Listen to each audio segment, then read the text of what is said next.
Welcome to Intrinsic Motivation from a Homie's Perspective podcast, where we meet experts from all walks of life to learn their intrinsic motivation so that they can share it with the world.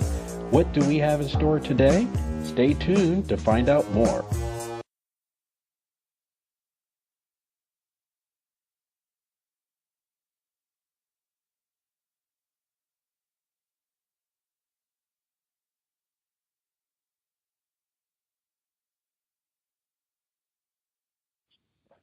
Good morning, good evening, good afternoon, everybody out there in podcast land. This is another episode of Intrinsic Motivation from a Homie's Perspective.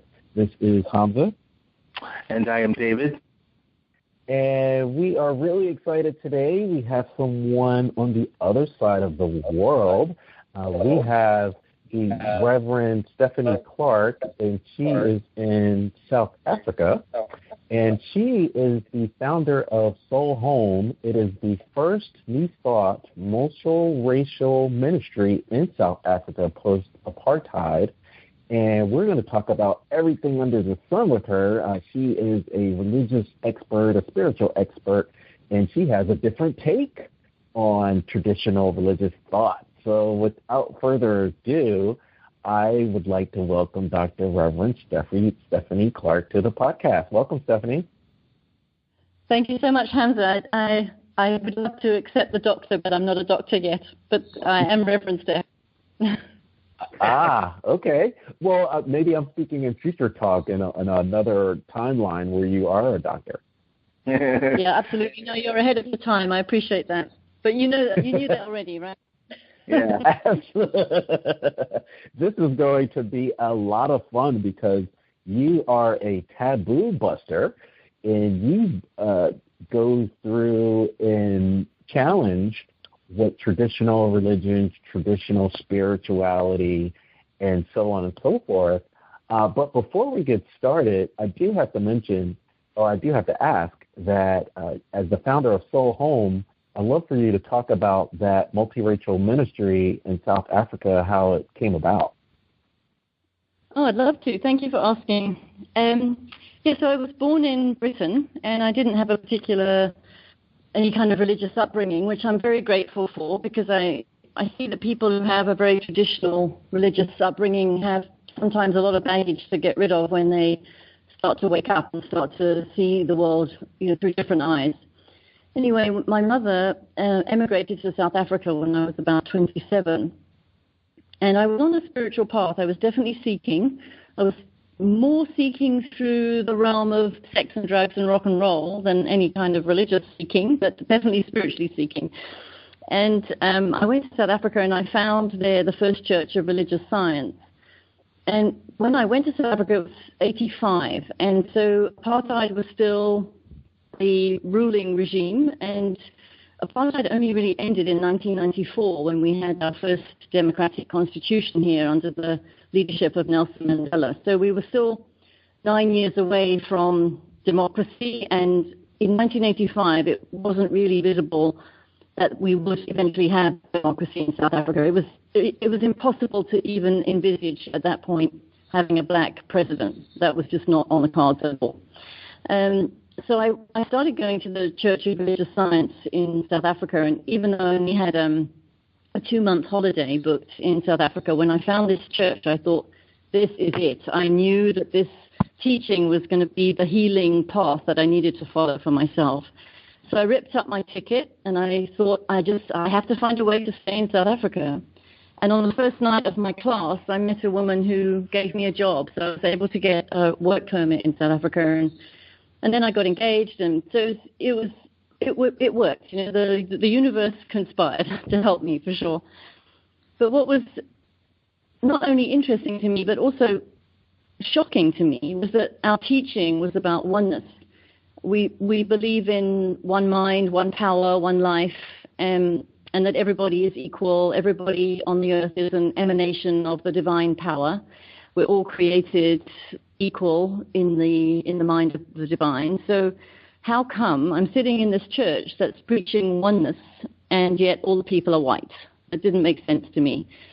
And I think because I was raised in Britain, and because at university I did quite a lot of work on sociolinguistics and the language of race and the language of sexism, the language of racism and sexism. So I think I was probably more attuned to that inequality than a South African would have been, because South Africans grew up that way. That was normal for them to have the two races completely polarized and have the white race be the dominant race. It was not even questioned by a lot of people. It was just the way things were.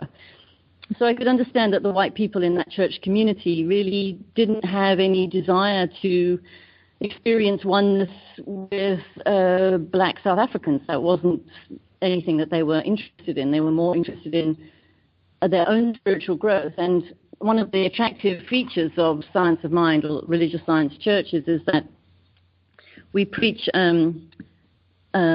prosperity, princes, and parking places, something stupid like that. So, if you join the Science of Mind, if you start to change your way of thinking, you can manifest the perfect lover. You can manifest a lot of money. You can manifest a great body and great health. You can manifest these things. And all of that is true. It's all part of how we use our minds to align our minds with the truth of being, rather than aligning our minds with habitual beliefs or conditioned attitudes.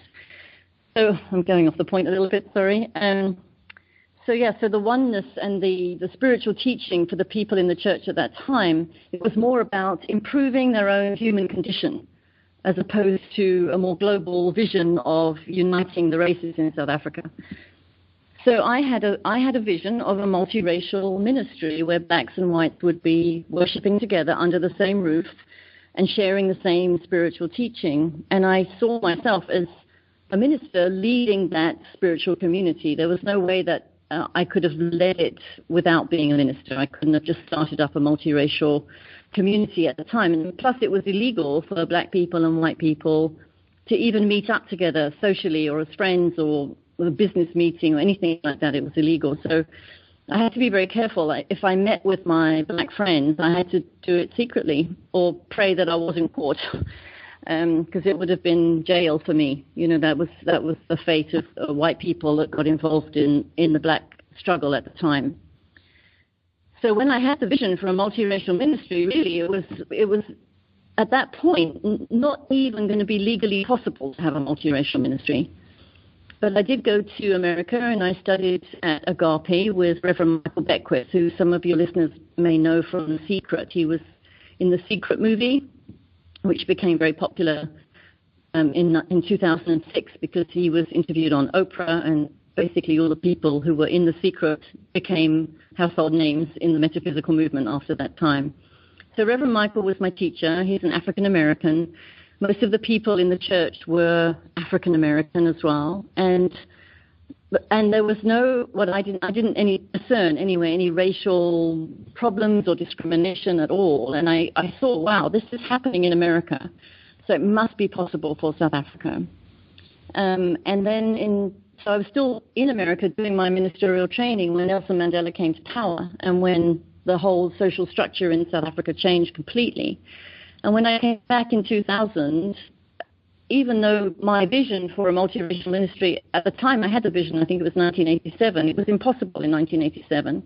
But when I came back to South Africa in the year 2000, not only was it possible, it was something that was desirable and something that was wanted in the South African culture, another way to integrate the two races that had been polarized for so long.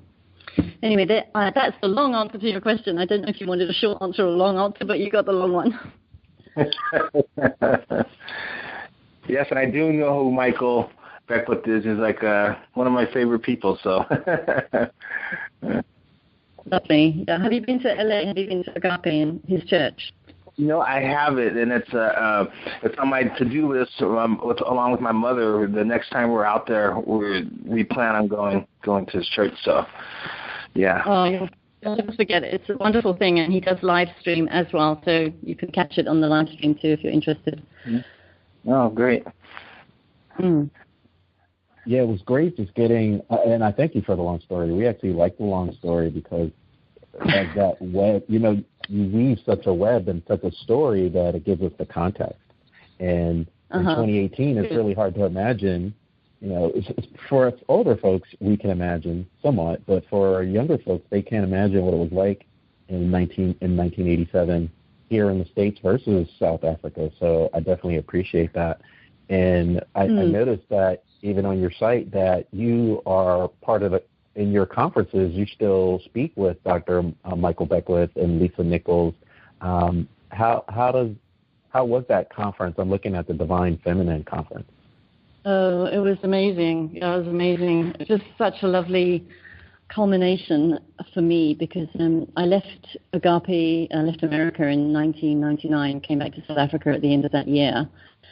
And I saw Reverend Michael again in Egypt. He took a group of people to Egypt, and I went there and met him there so that I could spend time with the Agape community and with him. And then I think I saw him in 2004 in Barcelona at the World Parliament of Religions, and that was probably the last time I saw him. I was banned from the USA. I outstayed my welcome by about 9 years. So I got banned, and I haven't been able to go back to the USA since that time. So if I'm going to meet with Reverend Michael, it has to be outside of America. And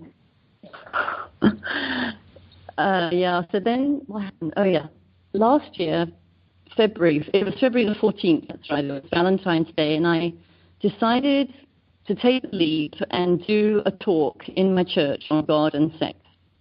And people knew in my church that I was very open about sex. They knew that I didn't have hang-ups about it and that I was willing to talk about it in a spiritual context. So it wasn't a shock to people that I was interested in that subject, but it was kind of, I think, very radical that a minister would spend the whole Sunday sermon talking about sex. Yeah. And but they loved it. They loved it, and they wanted more. So we did God and Sex Part 2, and we did God and Sex Part 3. And God and Sex Part 1 was all about the myth of Adam and Eve and the myth of original sin. God and Sex Part 2 was about Mary Magdalene and the myth of Mary Magdalene being a hooker. And God and Sex Part 3 was about Virgin Mary and the myth about Mary being a virgin. So those were the three basic topics that I covered. And at the third talk, Muzi Cindy was there. Muzi's one of my congregants, and he read my autobiography when I was working in Europe. He didn't know me, but he read my autobiography. He joined the church, and he had come from a strong African pastoral tradition where he was preaching the word according to the traditional Christian mindset. But he had had a break with the Christian church about 10 years ago, and in his searching for something that was fitting for him and meaningful for him, he'd come across the New Thought teaching in the science of mind. So he found my church. I was no longer leading the ministry. I was already in Europe, and I was working in a marketing job. He found my church, and as a result of finding my church, he found my autobiography, which was for sale in my church. So he read it, and he read about Reverend Michael Beckwith and about the multiracial spiritual community in America. So then he traveled to America and met Reverend Michael.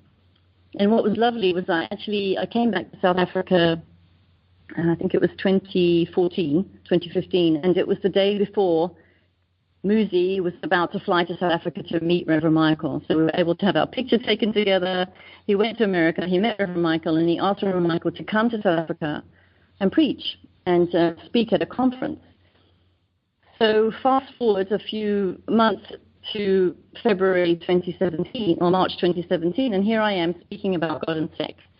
And when I finished my talk, we always have a circle of gratitude at the end of our Sunday celebrations. So in the circle of gratitude, I thanked the community for finally allowing me or providing a forum for me to talk about God and sex in church, because it's something I'd always wanted to do and never had the courage to do it. But I felt completely safe doing it inside my own spiritual community. And I thanked them, and I said, I feel like I've now found my groove. This is it. This is what I need to be talking about in the world. And Muzi came up to me and he said, you remember that I told you I wanted Reverend Michael to come to South Africa? And you remember that I told you that I had invited him to speak at a conference? Well, he's coming. He's coming in August, and I want you to give that talk on God and sex when he comes.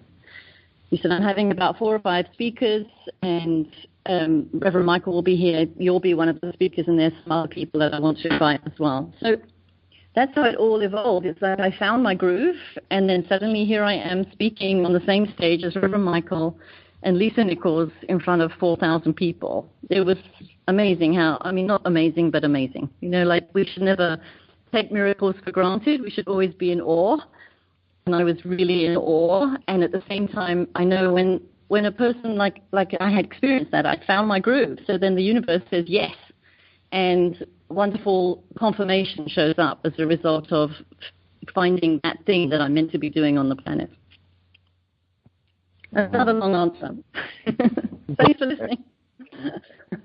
I don't know. I love it because we always talk about, in our world, we always say that there are no accidents. And so the coincidence is uncanny the way it all had come together. Like, there's no way that we always kind of go back between force versus allowing, and there's no way you could have controlled that outcome, and it turned out to be the best for everyone. Right on. And I mean, synchronicity is one of my favorite things. So there's another layer of synchronicity that I'd like to share with your listeners. So when I was in America and I was studying, the first ministerial school I went to was called the Church of Santa Anita in Arcadia near Pasadena. And I went, so this was a very white bread church. We had a few black people in the church, but typically white bread. And people in my ministerial class said to me, you need to meet Reverend Michael Beckwith. They heard about my vision for South Africa, and they said, Reverend Michael Beckwith should be your mentor because he's doing what it is that you want to be doing. So I went to listen to Reverend Michael. Probably the first time I heard him was maybe 1991. And I've been in America for a couple of years, so I didn't get to see him right away. But when I did go, he blew me away. He just blew me away. I'd spent the whole afternoon crying after being in a Sunday service listening to Reverend Michael Beckwith. He just blew the lid off completely, and I felt like I was being rewired somehow. Anyway, I asked him to be the keynote speaker at my ministerial graduation ceremony at Santa Anita, and that was in June of 1992. So he came. At that point, he wasn't booked up 2 or 3 years in advance, and I asked his secretary, and she booked him in to come and speak at my ceremony. And I spoke from the podium about my vision for South Africa. So at the end of the ceremony, Reverend Michael approached me and he said, you know, I have a group at Agape, a group of women who are, we call them the South African Vision Team, and they're preparing for me to travel to South Africa and to be able to speak at the various New Thought centers in South Africa as well as in the townships. And he said, I'd like you to be a part of that vision team. So I joined the vision team. I also joined Agape at that point, at the same time. And for 1 year, I sat at least once a week with the other African-American women on the vision team. And we visioned for, when I say vision, I mean we asked in spirit for guidance about this trip for Reverend Michael. So for 1 year, we did the visioning, and we also did the logistical planning. Like, we planned the route that he would take and the places where he would stay and like that. So we planned the whole trip. And then because of my slight inconsistency with my visa status in America, basically I was out of status, I could not go. I couldn't risk going to South Africa with Reverend Michael when he did go in 1993, because it would have meant that I wouldn't get back into the USA. And I didn't want to take that risk. I knew that I wasn't finished in the USA. I knew that there was more for me to do. But even though I was officially a reverend by this time, I knew that I wasn't emotionally mature enough to start a church in South Africa. Something within me knew there was more to be done in America. So I didn't go with Reverend Michael on this trip, although I had planned the whole trip, and I had seen myself traveling with him on this trip, but I just couldn't go because of the legal restrictions on my visa. So when he came to South Africa last year in 2017, I booked to go with the group to Cape Town after the conference was over. They were going to go to Cape Town for a few days and then go on a safari in the Port Elizabeth area and then go back to Cape Town.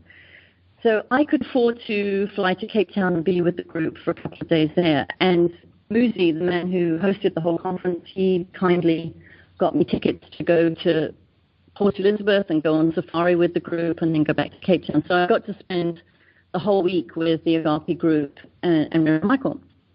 So here we are, flying from Cape Town to Port Elizabeth, and I'm sitting next to Reverend Michael. Now, it's 24 years later after I had done visioning with his African-American team at Agape, but it still came about. It just took a long, long time.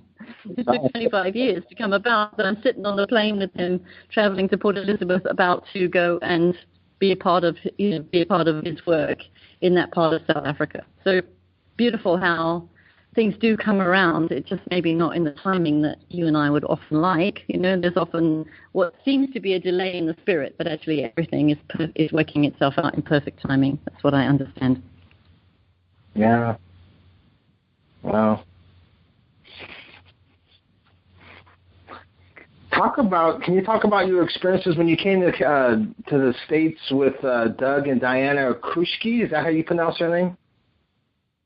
Yeah, Kruschke, perfect, yeah. A lot of people couldn't pronounce it. I think it was Polish originally.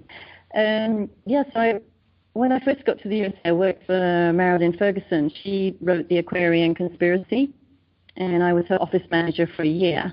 And then that relationship came to an end, and I got work with Doug and Diana Kruschke, which was also completely amazing synchronicity, because one of my teachers at ministerial school had met Doug and Diana at a minister's conference the weekend before I talked to her.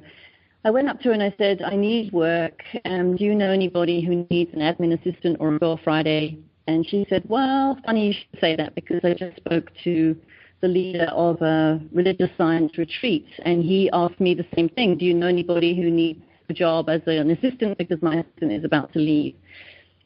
So Reverend Linda McNamara, who was my teacher at ministerial school, put me together with Doug and Diana Kruschke, and I had my interview, and within a few days I started working for them. And so Doug was a management consultant, but he did win-win conflict resolution in the Church of Religious Science. And in many situations he worked for Sony and he worked for Apple, so he did like high-level management training and conflict resolution sessions. And he knew all the ministers in the Church of Religious Science, which was amazing for me, because as a result of working for him, I got to be part of his ministerial circle. And then also the other special thing about them was that they had trained to do sacred ceremony with Native American Indians, and regularly did ceremony in their own home. And they did traditional ceremonies, like they would marry friends. They do that kind of ceremony. They do memorial services. But then also they did other kinds of ceremonies as well, like a New Year ceremony or a ceremony to celebrate someone leaving a job. And there were many ways that they knew how to mark important transitions in people's lives with this ceremonial space. And up until meeting them, I had really very little connection with Native American Indians, and I only knew about traditional ceremonies in a church context. I didn't really know what ceremony could be. I didn't know about its potential. I'd only really seen the formulaic rituals that went on in churches, which for me always were pretty much meaningless. In the ceremonies that I had attended, like wedding ceremonies or memorials, I realize now there was a lot to be desired in the way that these things were handled. So Doug and Diana really gave me my initiation into the art of ceremony, and for that I'm so grateful to them. Wow. That book was so instrumental to me, The Aquarian Conspiracy. We had to read that in grad school, and they had made reference to, it's so interesting. Again, that synchronicity, I never would have thought I would have talked about this book during this podcast. Thank you, David, for that question. It's ancient. But I think some of that principle still stands in that they were looking at the historical context of the United States. And they had broken the East Coast and the West Coast apart. And they were showing how on the East Coast it was more historically from the British regime and caste and very structured and conservative. And on the West Coast it was more of being open to, all this other, I guess what some people would call psychobabble, but more personal development and just the openness. And it was just really interesting from a context that even today in 2018, in my opinion, you would still see more. And even some of this is our, I think our 54th or 55th podcast, and the majority of people that are in the personal development space and just growing spiritually tend to be on the West Coast and slowly trickle to the East Coast. So it's just really interesting. I always use that Aquarian Conspiracy as a reference point because that's what had given me that foundation way back when. Oh, that's so interesting, because I was living in Amsterdam at the time when I first came across the book, and a friend of mine in Amsterdam had just been home to Canada on holiday, and she came back and she handed me the copy of this book that she bought when she was in Canada, and I looked at it, and it had the Mobus on the front, really powerful symbol, and I looked at it, and it spoke to me. I didn't read it, but it spoke to me. And then right before I left for America, I had The Aquarian Conspiracy by my bedside. And I was reading it, and at the back I saw that Marilyn Ferguson produced a magazine every 2 months called the Brain Mind Bulletin. And I thought, that's fantastic. It's a synthesis of science and religion. It's like someone is actually talking about the unity between the world of science and the world of religion, and they're producing a magazine which discusses it. So how fabulous is that? So I said to myself, when I get to America, I'm definitely going to subscribe to that magazine. And I knew I'd be in America in a couple of months' time, so, there was no point subscribing from South Africa. So I get to America, and I didn't have a green card. I had a job offer from a man at JPL who was part of the church community where I was studying to be a minister. And he had seen my CV and offered me a job as a German and Russian translator for JPL, which is, space lab. And then I actually called when I got there, and his secretary said, are you mad? Do you really think that you're going to come and work for the NASA space with a degree from a British university in German and Russian? Like, are you completely crazy? I had no idea what kind of stringent security measures people had to go through to work for NASA. It just wasn't even a concept for me. And so here I am. I had a promise of a job, but I actually had no job. And then a friend of mine from ministerial school said to me, I keep going for a job interview with this person, and it keeps not working out, and I don't know why. And I said, who's the person? She said, it's Marilyn Ferguson. She said she needs a personal assistant. And I said, well, I just said the reason that you're not getting it together with this job is because it's my job. And I don't know where that came from. It just came out of my mouth. I just knew it was my job. Yeah. So she said, that's interesting. Maybe I should talk to Marilyn for you and see. And so she contacted Marilyn and said, I don't think this job is my job, but I have a friend here who thinks it is her job and would be willing to meet her. And Marilyn said, sure. She was in Lake Arrowhead at the time. She said, can your friend get to Lake Arrowhead? That's where I am at the moment. She had a holiday house there. So my friend Laurie took me to Lake Arrowhead, and I met Marilyn. And Marilyn, this was my job interview, by the way. We were walking through the leaves in Lake Arrowhead, and she said to me, I have a feeling that I met you before. You look really familiar to me. And I said, well, I think we met in Atlantis. And she said, oh, yes, that must be it. And it was like a completely normal thing to say in a job interview. Yeah. And again, I wasn't being facetious, but it just came out of my mouth. So then she said, look, I need to check you out a bit. And I thought she wanted to see a CV. No, she didn't want to see a CV. She wanted me to give her a handwriting sample, and she wanted to know my birth date and time so she could get an astrological chart drawn up for me, and she wanted her graphologist friend to read my handwriting and see what kind of person I was. And that was the job interview, and that was how she checked out my credentials. It was all completely a mystical thing. It was not like a standard job interview at all with a standard CV. Anyway, I love her for that. I love her for that she was so out there, so radical in her approach to how she took on new staff and how she led her life. She's an amazing being. I love it. I love it. And we're going to get to God and Sex. I really wanted to cover that so we can cover it because you have 3 different parts of that. But before we do, I do have a question about misinformation. And so when I travel around the United States and I tell people I live in Atlanta, they think of Atlanta housewives, and they just think of all this debauchery and things that happen in Atlanta. I'm like, it's not like that. You guys don't live here. But there's a lot of misinformation about that.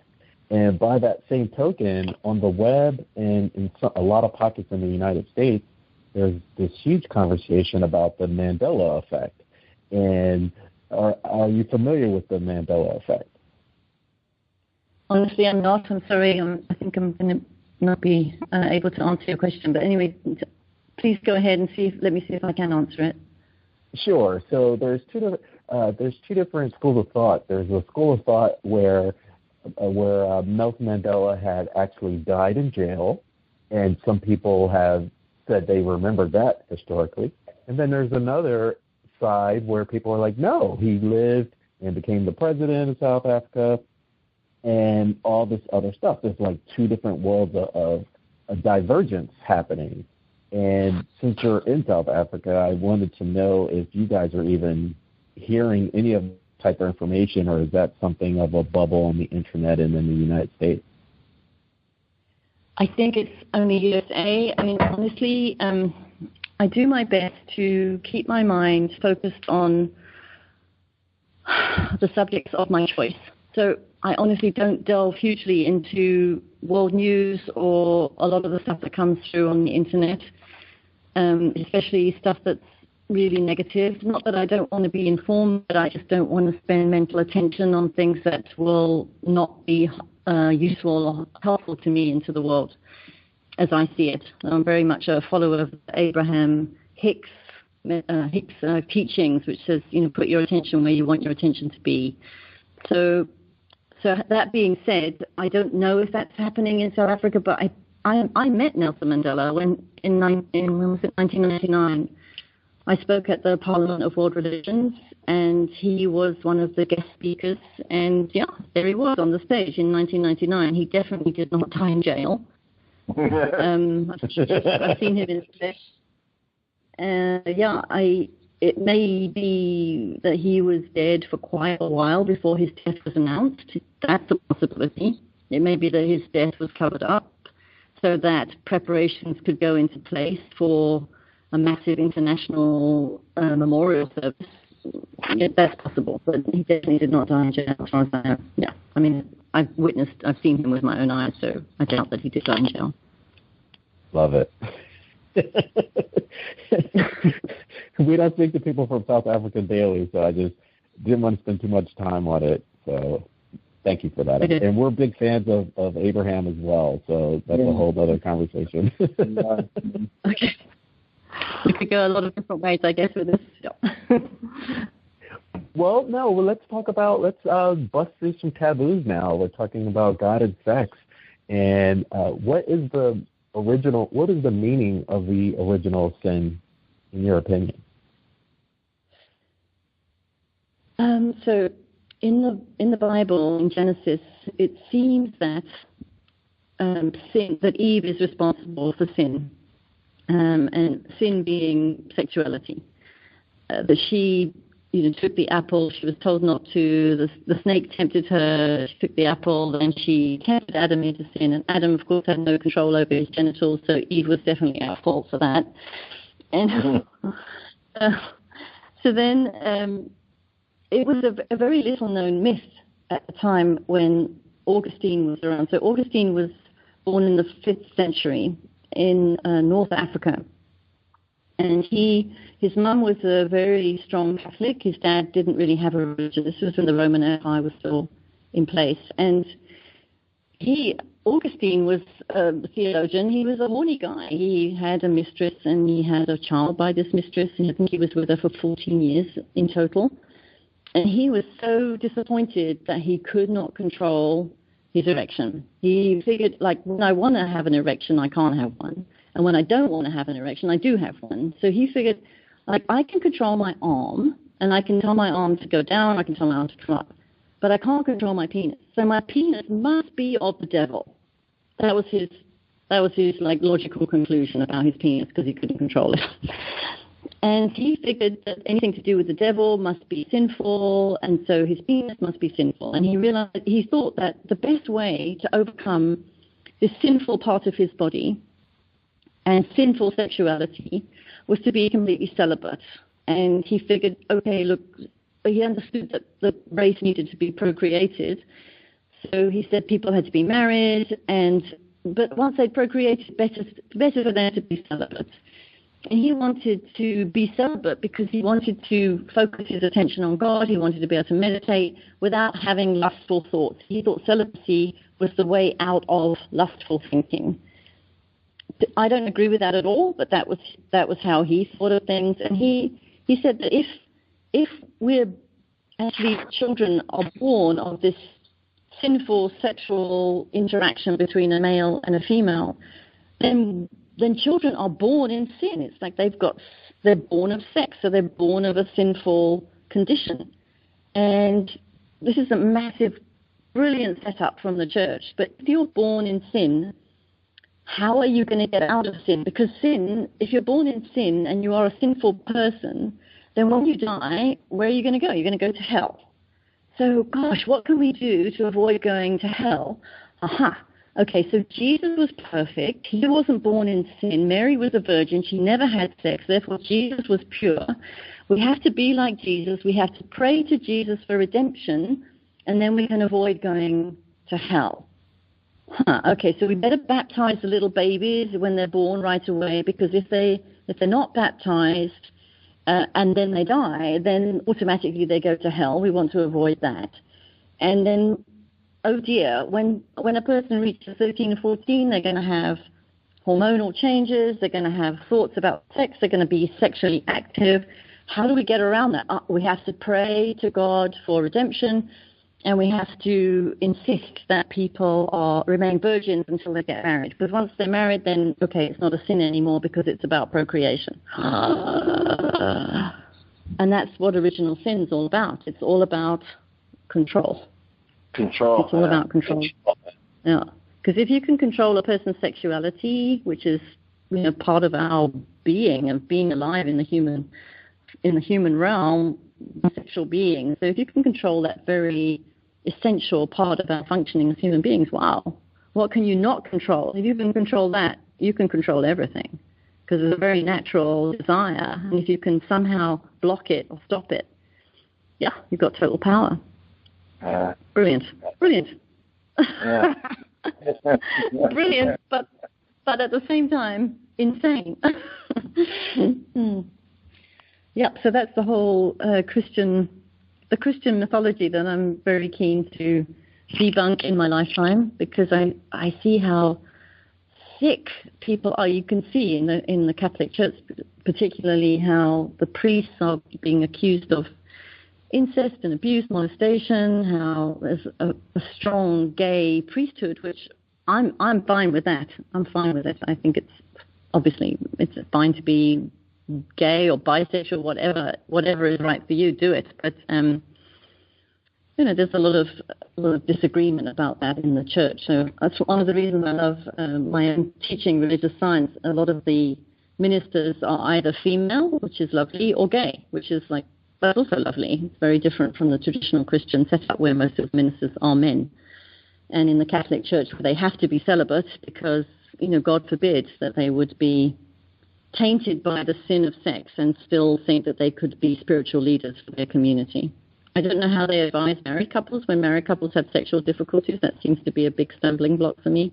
But anyway, and part of the insistence on celibacy as well in the Catholic Church was because the monasteries owned lots of land. And so if the monks had kids, then the kids would have inherited the land, and the land would have then gradually been distributed, and so the monastery would not have had such a stable, concentrated center of power and wealth if monks had children.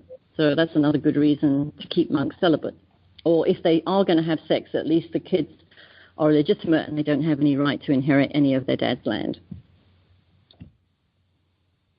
Interesting, huh? Yeah, that was more than a mouthful for sure.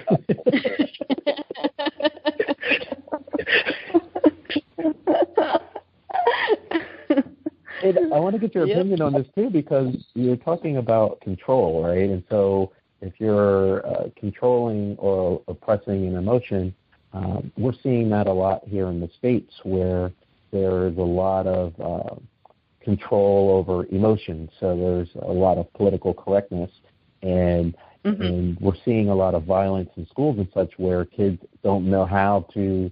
They've been pushing the emotions down for so long, so no one's feelings gets hurt or anything like that. But now it's exploded, right, in the ways that we can't control. It's like it's a little scary, for those that have children, to send them into an environment where that could potentially happen. And I wanted to get your take as an outsider of what you guys are seeing with regards to the violence that's happening here in the States. Gosh, I remember when I first came to the States in 1989, I went into shock when I heard what was happening in the schools, because already in 1989 kids were on drugs in the schools, and they had security guards in schools with guns to stop gangsters and all kinds of violence in the schools. This is 89, and I was coming from Britain. South Africa was a violent country, but I grew up in Britain, and we never even had to deal with that in my childhood when I was going to school. I mean, there were people who escaped from the mental asylums, and girls did get raped and murdered, but it was a very unusual thing, and it was because the guys were insane, not because it was an everyday occurrence. Yeah, the violence. So, to me, violence is it's a sign of a strong spiritual disconnectedness, and it's the kind of disconnectedness that religion, I don't think, could ever have fixed, even if people had so-called strong Christian values, because as I've just talked about, those strong Christian values are based on mythology. So moral values are something else. That's not necessarily Christian values. So moral values is I do what's right for my fellow human beings. I do the right thing. I do the adult loving thing.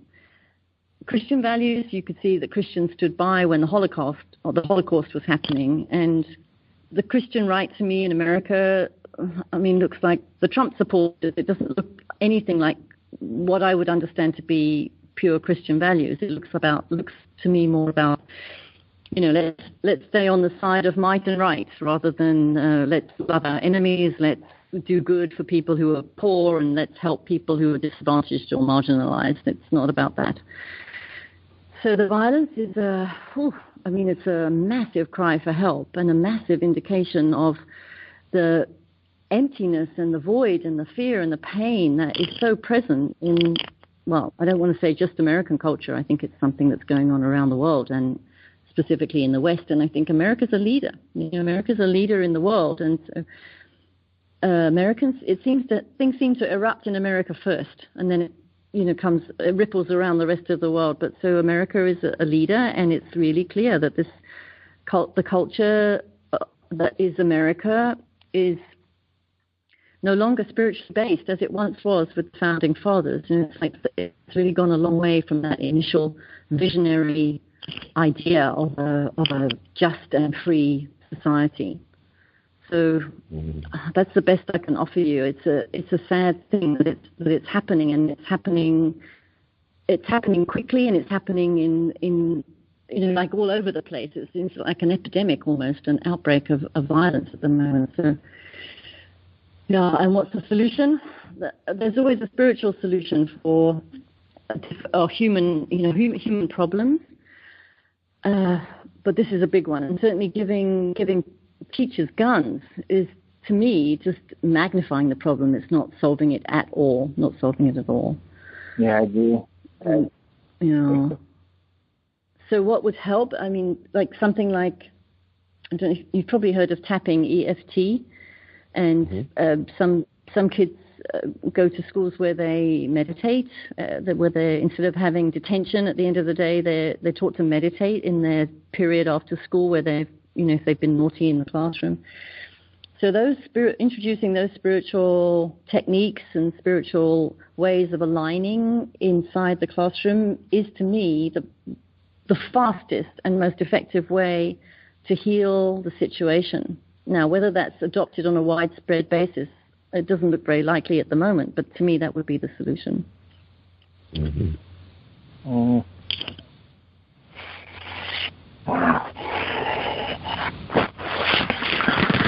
So we're talking about. Go ahead. Okay, so you were talking about the theme in your last answer was more of a spiritual disconnectedness that's happening, and as a psychic channeler and a Akashic reader, I am reminded that of a I Can Do It conference I was just talking about recently, where there was a medium there, and for people that are listening, they speak to people on the other side or family members and what have you. And so in this one instance, there was an old uncle that had come through to this lady in the audience, and he was like, well, I don't usually believe in this, but everyone's laughing because they're like, he's transitioned, but he still has that mindset of, I don't believe at this, but obviously I'm talking to you, and I'm not in the third dimension anymore.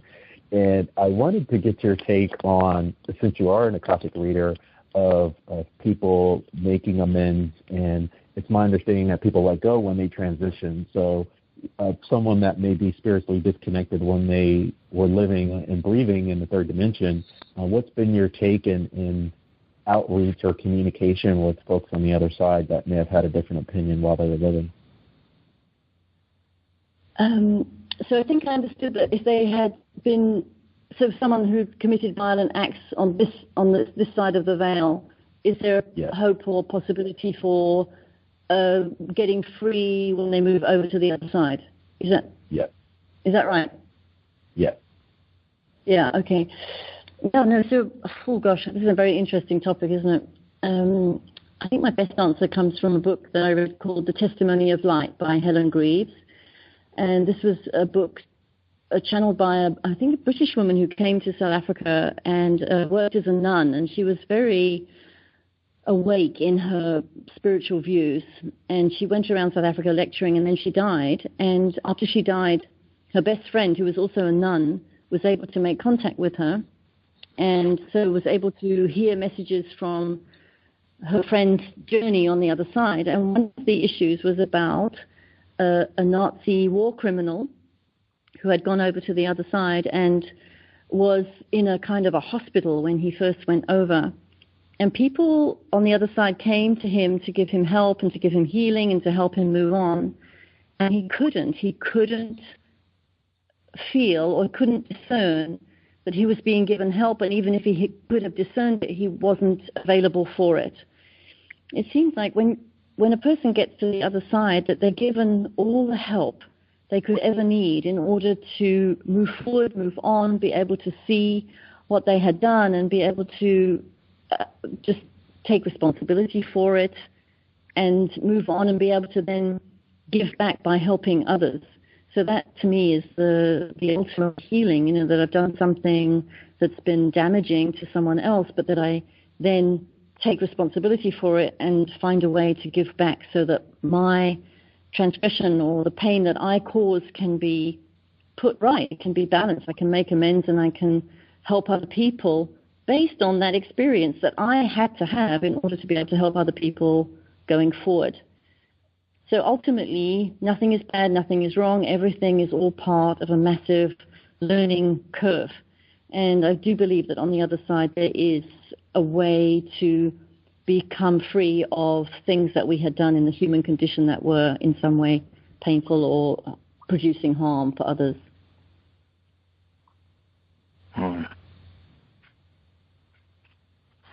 So the question that I was gonna ask Stephanie was, one of our first early podcasts, we had talked about the power of napping and inspiration that comes during sleep time.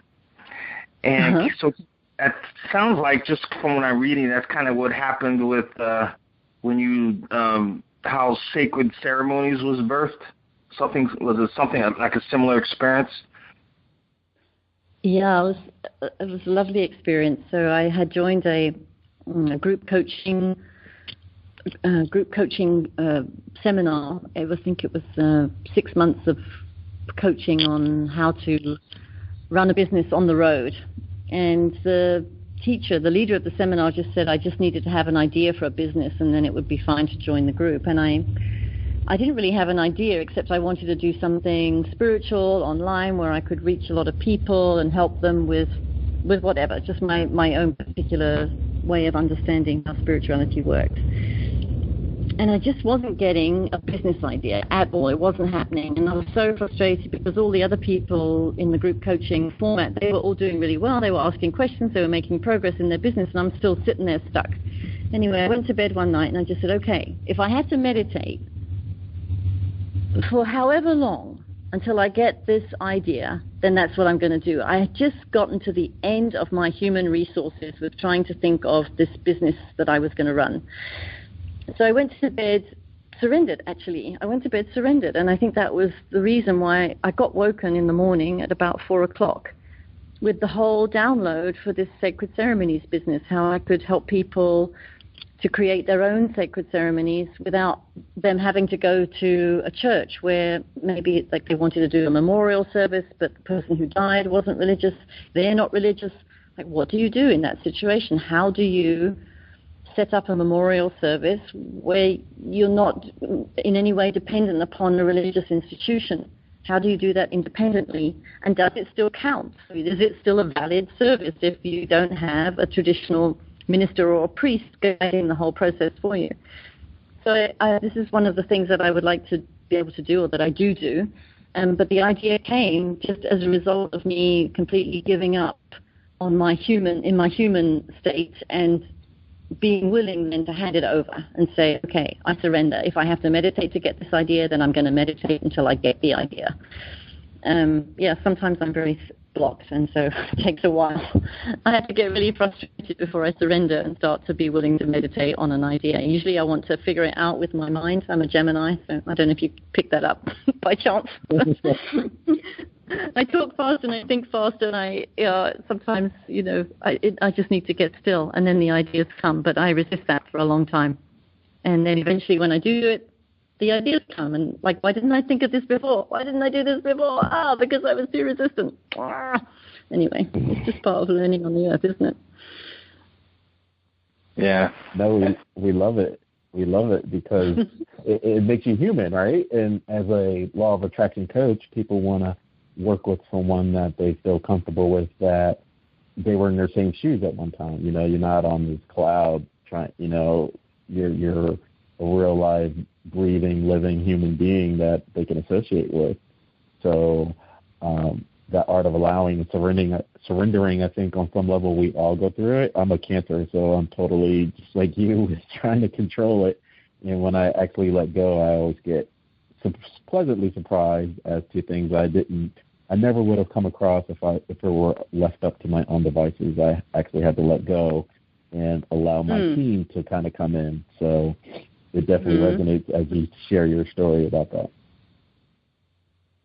It's interesting, the whole idea of letting go, because so often in my spiritual teaching we hear, let go and let God. I'm thinking, I hate it when people tell me that. I hate it because, I would let go if I could, but if I'm busy hanging on, don't tell me to let go, because I won't. I'll hang on because I think I have to.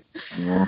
So let go, I think I only do it when I'm in pain. When I'm in deep pain, then I'll let go finally. Just, that's how I think we operate in the human condition. I don't know anybody who just says, I'm going to let go now because it's a good idea. Nah. I have to get down on my knees, not spiritually speaking, not necessarily that I'm going to get on my knees in the physical, but yeah, I have to be really like pushed into a corner before I say, okay, I'm going to surrender now.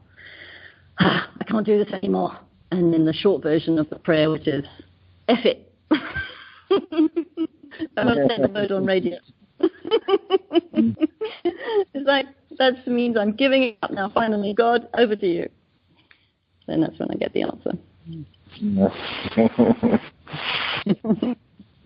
That's why I love the concept of grace.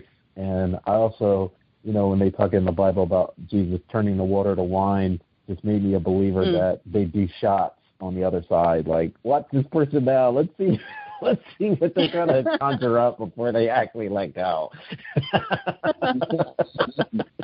Yeah. They play drinking games on the other side.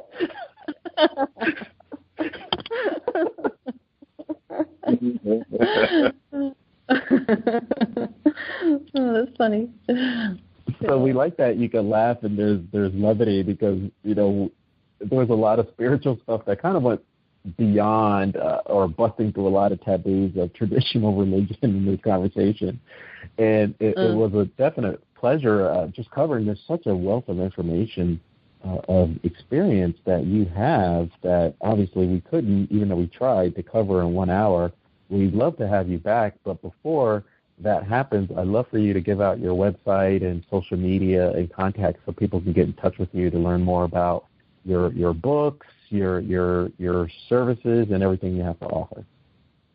Oh, thank you for that. Yeah, I'd love to speak to you guys again too, and thanks for all your lovely questions. It was really a lovely conversation. So my website is timelesstransitions.net, www.timelesstransitions.net, and that's where you can find the information about my ceremonies and about how I help people with ceremonies, and also there's a page about my speaking events on God and Sex. So that's one way to contact me. And then my book, my autobiography, is called The Misadventures of an Irreverent Reverend, a Spirited Guide for Rebels and Renegades, and that's available on Amazon. And I have a Facebook fan page, that's Reverend Stephanie Clarke. And there's a free offer if you want to go onto my website. I'm giving away my first God and Sex video, the first one I did in my church. I'm trying to remember the link. I don't have it in front of me right now. Do you have a notes page on your podcast where you can print it? I can't remember the link out of the top of my head. I'm sorry I didn't catch that last part. Okay, I'm wondering if you have a notes page so that you could print the free offer link of the video. Oh, absolutely. Absolutely. Okay. I can't remember it off the top of my head. I'm sorry. So, no worries, if you could print it, that would be lovely, and then your listeners can go and get the video. Yeah. Awesome. And you have just been in tune to another episode of Intrinsic Motivation from a homie's perspective. This is Hamza. And I am David. And Reverend Stephanie Clarke, it was a pleasure speaking to you. Let's do it again soon. Oh, I'd love to. Thanks so much, guys. Thank you. Have a great day. You too. Bye-bye. God bless. Goddess bless. Bye. Bye. Bye.